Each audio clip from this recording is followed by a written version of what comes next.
That's veteran English shoegazers Ride performing Peace Sign, the opening track from their new album Interplay. The song got its start as a jam at vocalist guitarist Mark Gardner's Aux4 Sound studio back in 2021. And here is Mark now in that same studio to tell us more about the making of Interplay. This is Aux4 Sound. This is my studio. Quick little look around. That's the room in there where we did the recording. Nice. So really it was my kind of life's work that I always wanted to create a great space to do. I mean, I had like a little studio in my attic in my first sort of little 2 up 2 down that I had in Oxford. Then that moved into what was my girlfriend's garden at the time. And then this is the proper one. I mean, I kept Aux4 Sound Studio in the name because it's actually to do with the postcode where I used to live. And obviously the song took the name, and that's where ourselves, Radiohead, Supergrass, all those kind of bands came out of that area back in the 90s, I guess. Back in the 90s. Yes, it's kind of your brand. Yeah. So look, I mean, yeah, exactly. So, and I mean, obviously it's one of our songs, but I mean, I love it here. I mean, I do when COVID kicked in, because I got it together about 5 years ago, and then suddenly we were into a pandemic, and I was just kind of like, what have I done? Right. But it's been really, really busy since, and it was kind of one of those be careful what you wish for thing. Yep. Because I don't stop now, and I'm here all the time pretty much. I pretty much live here. So do you look at Interplay as being a COVID record of sorts? Because I mean, let's face it, everybody's got them because that's just the nature of the beast. Yeah, I think, I mean, I don't see it as being a COVID record, but I mean, it was one of the adversities that we were all facing, and certainly the band faced it because half of our partners at the time were shielding, so I couldn't actually go back to my home. I mean, I had to live in the studio because I was still had to see some people. And that was the same for our drummer Laws. So it was a really difficult period. And I think, it's unprecedented. No one ever went through that. And I think certainly with me, something like a song that I came to see the Wreck is a kind of a bit of an exorcism of the darkness that I felt during that period, and a way to sort of go, I don't know who I've known, where I'm going. I don't know what's going on. It's one of those tracks. So in a way, it was almost like a therapy, that track for me, that came from something dark. And I mean, and add to that, we were going through awful kind of litigation with an ex-manager that we'd sacked as well. So, we came through quite a lot of adversity to get this record together. And I think for me, that's half of why it turned out so good, because it almost like you kind of almost need a bit of that, because it really brought us closer together and made us realize that we first got together because we used to make music. It turned into a bit of a machine. It turned into kind of, it was our living back in the 90s. I mean, now we have to do other stuff around it. But I think you can kind of lose sight of it sometimes because, and obviously we've been together now with the Reformation longer than when we were around the first time. Yep. And I think it was kind of good for us. I think in a weird sort of way, it brought us close together. We had this studio which felt like home to us. We never really had our own studio in this way, and almost it sort of indicated why I did such a ridiculous thing as to put money into building a studio. Really, you know what I mean? It kind of, I thought, well, it's for moments like this when something great can come out of it, and I think something great did come out of it. So here we are. Here we are. Well, the album is called Interplay. You recorded a lot in your studio there, and supposedly I've read it's your most collaborative effort. So with that in mind, how much did having the studio access all the time have to do with that? Did you guys talk about it being more collaborative, or was it more organic than that?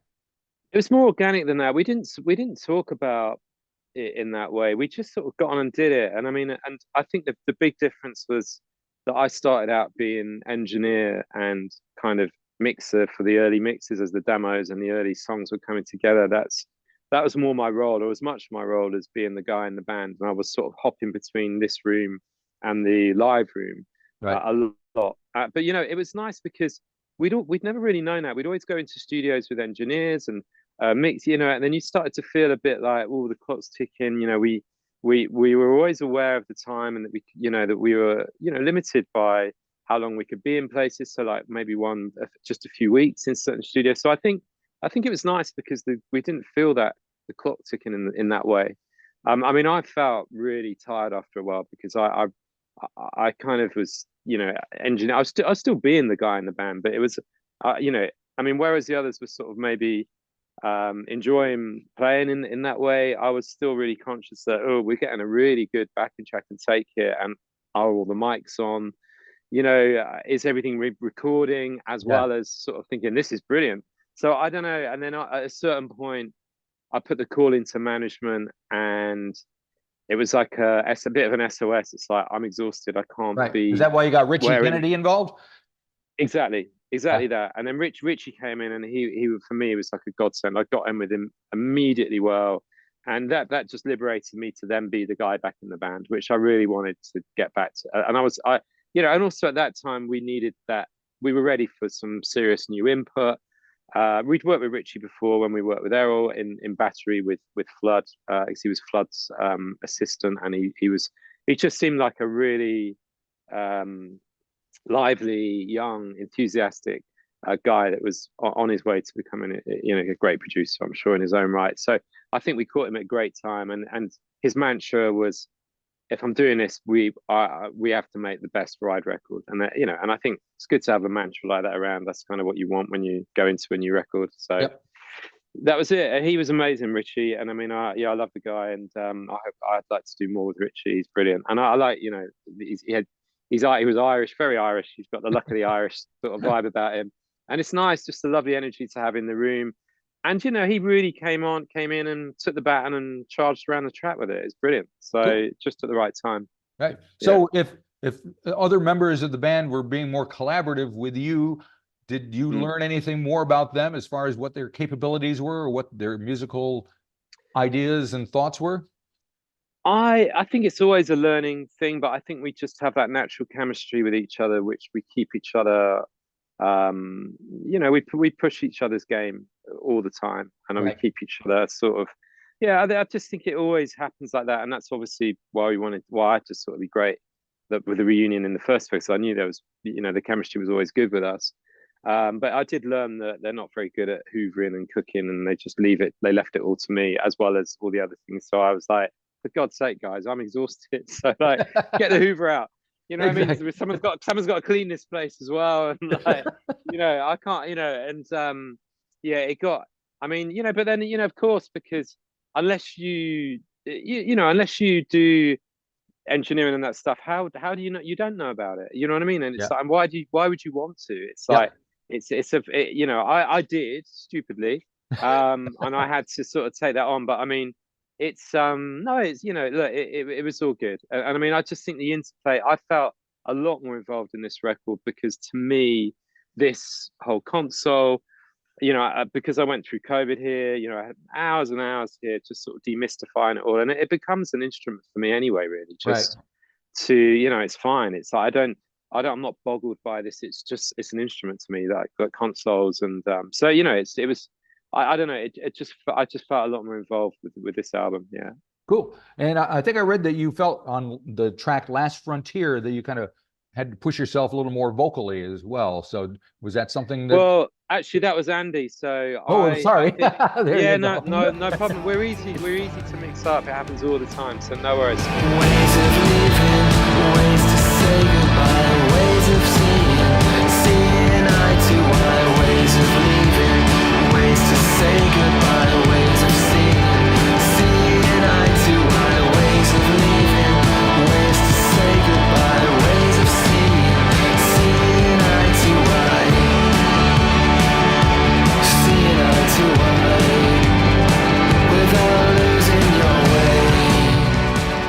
So Andy, the Last Frontier got rewritten a few times, and Andy, it's one that Andy jumped on, and it kept coming in, and I kept thinking, that's brilliant what you've done, leave it. And then he'd go away, and he came back, and then the final version, at first when it wasn't mixed, I didn't quite get it, and then when it was properly mixed, I was like, oh yeah, and suddenly then it was a sort of single contender.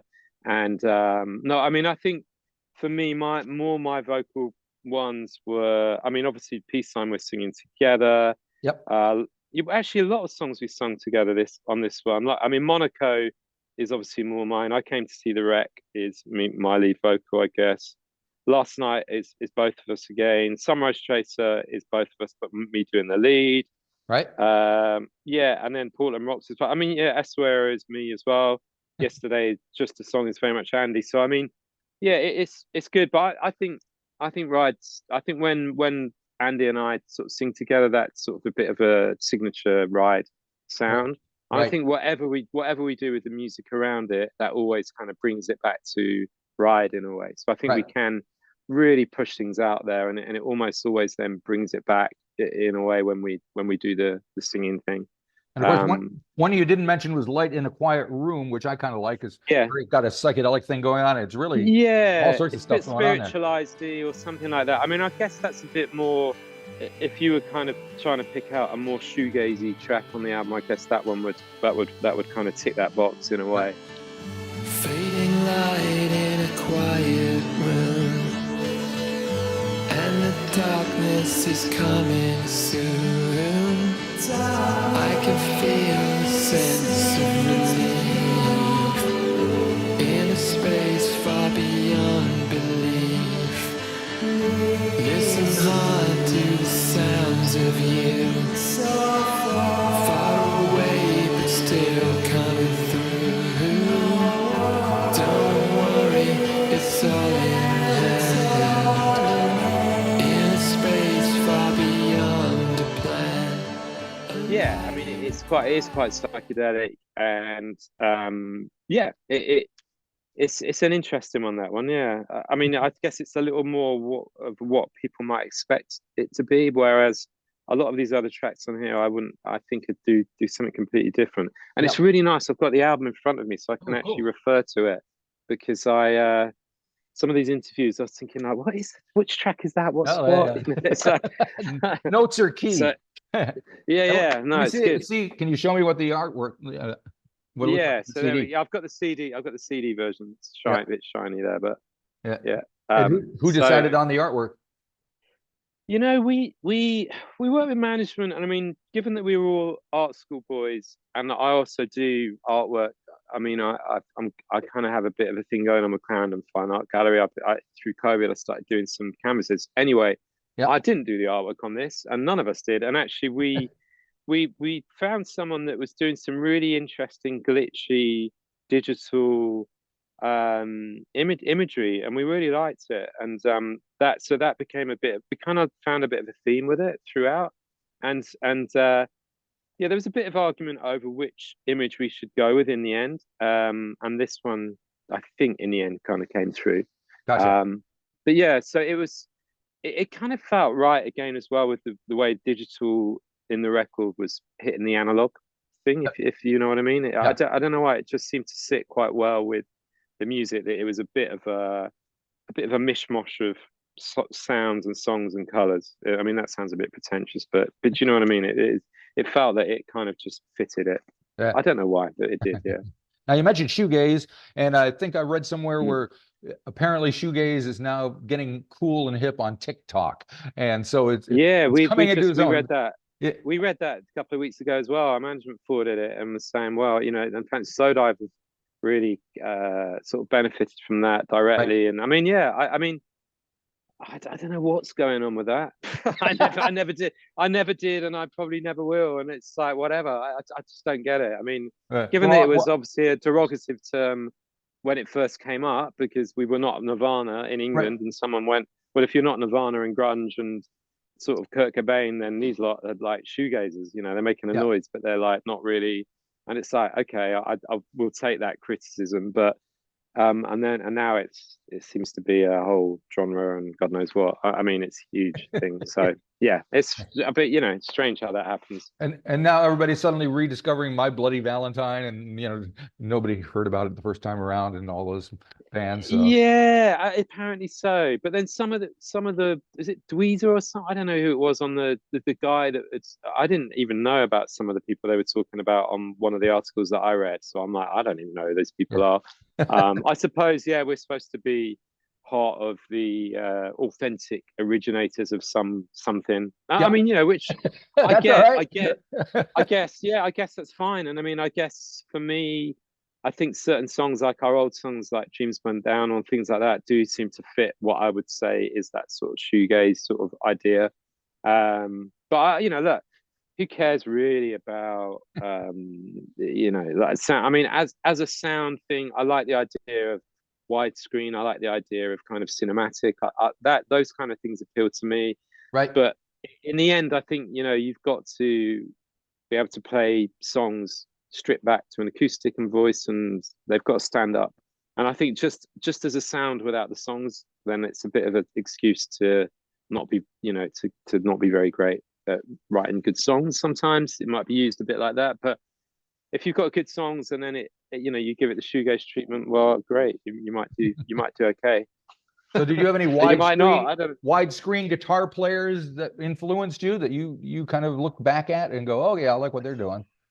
Well, I mean, I would think someone I was lucky to work with, someone like Robin Guthrie, I thought was, you know, Cocteau Twins was Right. just a beautiful sound for Yeah. me. Still is. I will never tire of that band, and it's totally unique. And I think for me, he was the kind of godfather. I mean, yeah, Kevin Valentine a little bit as well, but I would say Robin Guthrie was a little bit more of the kind of originator of that Right. for me. You know, and I love the guy, and you know, I love Cocteau Twins, and But there's they're not more contemporaries of yours. I'm talking about, you know, in your formative years. formative years. No idea. No, I mean, I mean, if we're talking about widescreen cinema, I mean, like Ennio Morricone is a god for me. So There you go. Yeah, there. yeah. So that you know, I mean, Yep. I was lucky enough to see Ennio and his orchestra in Blenheim Palace, actually on the fated night of Brexit, and it was from heaven to hell, all in a night. I mean, you know, that was like, there was nothing like that. I was in heaven watching Ennio Morricone and his orchestra, and of course we were all like, oh God, the stupid Brexit thing, we've got to, you know, that's not going to happen, is it? And we all kind of went home, and I've just thought I'd just give it a little watch, just to, you know, see that's just so ridiculous, that can't ever happen. And then it's like, what? Yep. And then I was just like, I can't actually believe this is happening. It was just hellish. And I mean, I felt really depressed after that for a good 2 weeks. And that was where the song Lannoy Point then came from, which is on Weather Diaries. Right. I was just so angry that just seemed like the most backward move and stupid thing that Britain could ever do, basically. So I hate, you know, and here we are. Here we are. Yeah, and it's such a mess, you know. I mean, it's one of the many things that I don't want to get too political here, but I as you can tell, I think Conservatives have been dreadful for UK, and I'll be glad to see the back of them. It was time for a change a long time ago, pre-Brexit, and it certainly is time now. Yes. Well, you're not alone. It seems to be a phenomenon in the States, obviously, even down in here in New Zealand. You know, people want to change. They don't know what they want to change to, and then when they get the change, it's like, well, what happened? Well, that's not what. Yeah, well, they were. Oh, this stupid thing about we want our country back. It's like, what are you talking about? Especially in America and UK, it's like immigration is what made these places great. It's like, you know, that's the, you know, multiculturalism is what it's about. It's like what? Yeah. Like what? I mean, and especially Britain. Do people really want to go back to sort of post-war depressing Britain, which was just dark? And I mean, I just think of a song like Special's Ghost Town. That sums it up. There you go. You know, the perfect soundtrack for that depressing, awful kind of post-war Britain. It was not a pleasant place then, I don't think at all. Yeah. Like, right, great, we want that back. But then, you know, the European Union, EU, has always been like a political ball thing with all governments for years with us. Yeah. It's just like in, out, it's like the hokey cokey all the time. It's ridiculous. You know, look, I think we've done, I'm a European, I've lived in France. I feel I love Europe, and I love I love the closeness of Europe, and I think the world needs Europe to be strong together. Now we got time for one more question, I think, and I was hoping to touch on the song, which I'm not sure how to pronounce. It's track 11, Suara, or Suara, yeah. So it's a town in Morocco, or a city in Morocco. That's right. And it caused me to Google and find out and go back, and you know, which is great. But what? Yeah. what's behind that one? Because it's like 7 minutes long. It feels like kind of the centerpiece of the record. Machines in the monkey.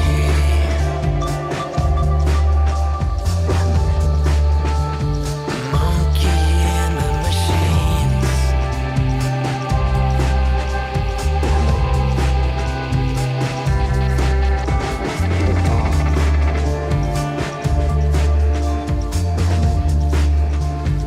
Monkey in the machines. Well, it's interesting because a few of the reviews I've read, not that I'm going to read all our album reviews, but a few that I have read, they seem to be really picking out this track and it's coming forward. And I must say, I was really proud of how it turned out. It started with a bass line from Steve, doing that do do do do do do do do do, and we had a lovely kind of just instrumental with it. And I think he was almost anti me putting any sort of vocals on it. And I still think now he finds it hard to hear with vocals because he was so sort of into it how it was. But I'd been watching in lockdown and stuff. I've been watching a lot of Adam Curtis documentaries, and I think he's a genius. Really interesting. And that's where the Monkeys and the Machines came into it. And I kind of I loved Massive Attack and the way they built, some of those long tracks. And I wanted to sort of try a little bit more, not rappy, but just a bit more spoken word stuff. And it just, I love it. That for me is really widescreen and sort of cinematic in a way, that track. And I can't wait to play that live. But yeah, that's definitely one of my favorites of the album as well. And it's like I say, it's interesting that to see the reviews, and a lot of people are really picking that one out as well. Right. So when you read reviews like that and you take note of what's being picked out and talked about, does that cause you to think about, well, maybe we'll do more or less of this next time, or no? I wouldn't say next time. It just means that when we start arguing about set lists and what we're going to play, I'm going to be like, guys, that one seems to be being picked out a lot, so we should definitely be playing that one live. And I kind of always, when we put it down, when I just kept hearing it back, I just kept picturing it at festivals. It's a very, I think it'd be beautiful. And I'm really, like I say, it's just got that thing that takes you somewhere, that which I love. That is sort of transcendental music. When music does that, I love it. I mean, I came to see The Wreck as another one on the album that I love as well. That really does that for me. There's a few on the album that really do it, and that's kind of why I'm really happy with it. And you're heading on tour soon, right? So in May? Yeah, we're off in May to the States again to start playing this album, and then it's July Far East, August to Australia and you good fellows in New Zealand, and Auckland, and then we come back and then we do the UK tour in September. So actually, by the time we get to Australia and New Zealand, we should be playing these new songs really well. We'll know them well by then, so I think it'll be all right.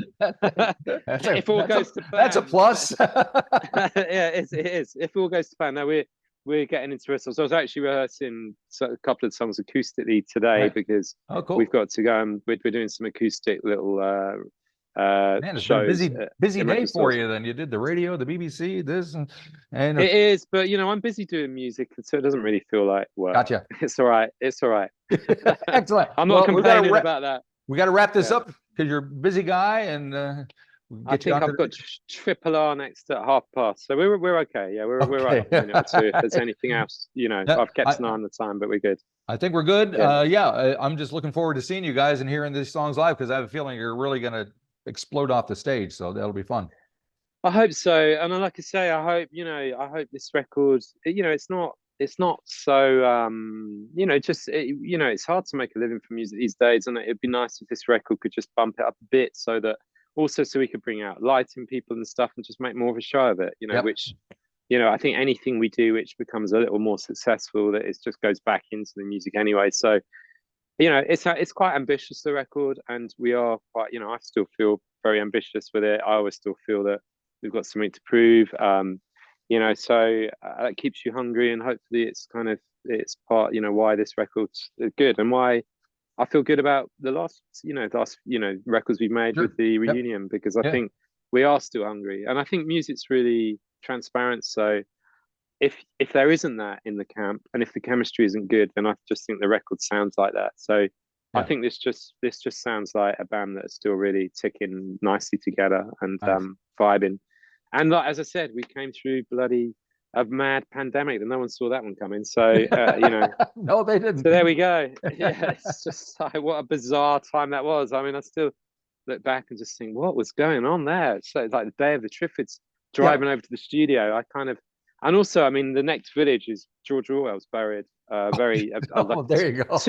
2 miles from here, you know, and I'm kind of like, whoa, that guy. I mean, he is still resonant. I mean, what a prophet in a way. Yeah. I mean, that's so sort of, That's pretty you know, wild. resonates. It is wild.